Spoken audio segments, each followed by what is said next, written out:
In this guide, I'm going to show you how you can get the Arclight camo on the XM325 in Call of Duty Black Ops 7. Before we do dive into this guide, make sure to like the video and subscribe to the channel with all notifications on. It really does help the channel. Let us know that you want more content like this. We'd greatly appreciate it. And if at any point throughout this guide, you do have any questions, just ask them down in the comment section below and we can help you out further. I'm going to be doing my best to reply to every single comment down there. First things first, go ahead and head into your gunsmith and then go up to the customize tab and specifically into the camo tab into the multiplayer section, because this is where you're going to see all your challenges that you have to complete in order to get Arclight here on the XM325. Now there is quite a bit of prerequisites for this weapon, but it is worth it because this camo looks absolutely phenomenal here on the XM325. The main prerequisite is going to be getting shattered gold here on this weapon. Now, if you want a full in-depth breakdown of what you need to do in order to finish all of the challenges, whether it's the military challenges or the special challenges to get all of those camos to eventually end up unlocking shattered gold,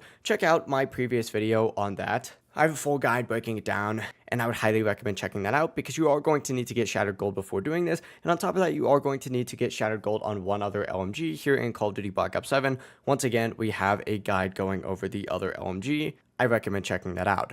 Once you do have shattered gold on 2 LMGs, all you need to go ahead and do is get 10 double kills or better with the XM325, and the strategy for this is actually pretty easy to go ahead and knock out. You're going to want to go ahead and play hardpoint specifically. Now, you could do domination as well, or really any objective-based game mode. I would recommend, though, sticking with hardpoint just because it is a little bit more chaotic, and you have a higher chance of getting double kills. But essentially sit right outside that hard point, wait for 2 people to run in, kill them both at the exact same time, or kill 2 people that are already in that zone, and you'll knock this one out pretty quickly. You just have to do it 10 times. It's essentially 20 kills, and it should take you 1 to 2 games max. It's super easy to do. If you guys do have any questions, just ask them down in the comment section below, and we can help you out further. I'm going to be doing my best to reply to every single comment down there. And before you do leave this guide, make sure to like the video and subscribe to the channel with all notifications on. It really does help the channel and lets us know that you want more content like this. We'd greatly appreciate it. Have a great rest of your day, though. Peace.